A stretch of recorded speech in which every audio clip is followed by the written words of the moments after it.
two Texas officers that were stopping a black man, profiling I would say, and he was leaving a 7-Eleven in a suburban Dallas-Fort Worth area convenience store.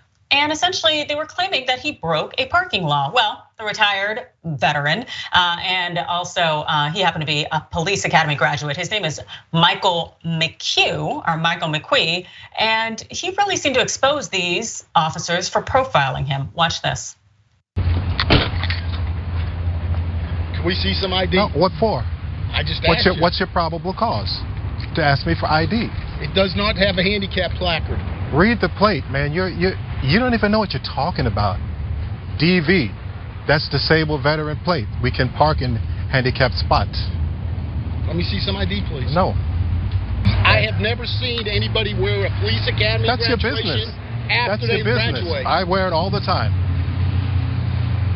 Do my training, and I can do that because I'm a graduate. I can wear the uniform. Have you can been wear certified as a peace Of course. officer? I have my certification. What are you talking about?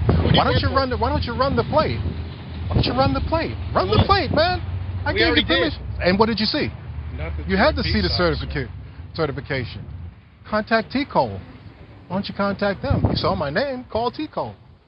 TCOLE stands for Texas Commission on Law Enforcement, which serves as a regulatory agency for all peace officers in Texas. Run it. Run it. Call T-Cole. But you have no justification of probable cause to run up on me. Yeah. Who was the academy director when you were there? Contact them.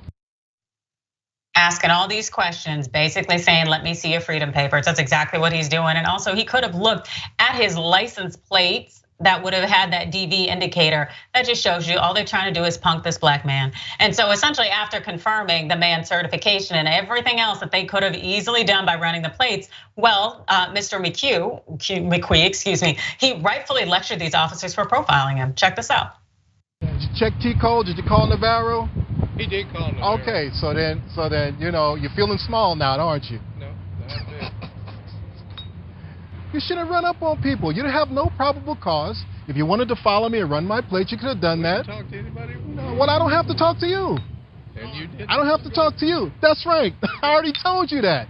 Waste my time and you. You're supposed to be a captain and you don't know the disabled plates have a right to park in a parking spot. And you violating people's rights.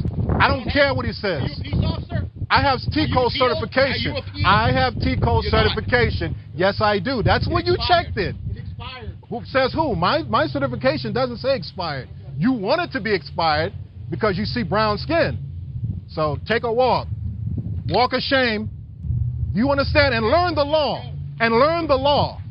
And learn the law. And you better have probable cause before you run up on somebody in uniform. You don't have no reasonable suspicion because I'm on the same side as you. No, you aren't. I have T-Cole. I'm a graduate of the police academy. Okay, just like you years ago. You probably couldn't even pass the test.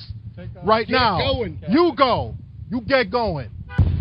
So go learn the law before you start teaching young people how to do the job. You're a bad example to the young fella over there. You don't even know the rules of parking. I appreciate this more than anything. That was very entertaining. I will say I do think that the officers may have only needed reasonable suspicion to stop him, not necessarily to search him, but I don't necessarily know what they were insisting that they had the right to do. Either way, I think they got an education that day. And those officers, that's Captain Scott Peters and Sergeant Sean Fulliger, I think we have pictures of him. Well, they have been identified as members of the Joshua Police Department, and I'm sure that they will give second thoughts before they run up on people simply because their melanin count is high. Now, Ben, I know you're a veteran. How does this sit with you? Yeah, I mean, it like the similarity. Like, look, this is the harsh reality. Is like this is why good cops quit. Right? Like, let's be real. That is the trend that happens in the United States, because the harsh reality is the majority of folks that are in police departments are either participating in things like this or they're letting it happen and not saying anything about it. Because the people who are saying things about it are getting kicked off the police force, or they're quitting themselves because their life is made a living hell by the other officers. And I've seen this exact same thing in the military, right? A lot of people have this idea that they're these good guys doing the right thing. but the way the institution is structured, the way people are protected within the institution, makes sure that they're allowed to be racist like this, make sure that they're allowed to commit arbitrary violence without any repercussion. And when that's a system and structure that's in place, then you get leadership that believes in that system and structure. Even if you're a good person trying to do good and you join the institution, you're gonna find resistance at every single minute of every single day. And like, I would put money on if this man tried to get a job at that police department, I could pretty much almost guarantee that he wouldn't be able to get a job there, or even in a lot of different police departments, because like within these institutions, there's very much a culture of us versus them. And that leads to this problem right here, where the police officers, before they decide to like randomly harass this person, they are mulling it over in their heads. How terribly can we treat this person? And the fact that he had that certification, that he had actually gone through the police academy, is what made them be like, okay, well, they're in the club, so I guess we can't go after this person. But if that wasn't the case, if he hadn't graduated from the police academy, would we have seen the same outcome? I don't think so. No, I don't think so either. I think they saw a black man that they figured that they could harass, and when they realized that he had some inkling of authority and power and some validity in terms of his words, and that they're likely going to be believed, I think that that's when they started to stand down. Either way, we definitely know that there is a problem when it comes to policing.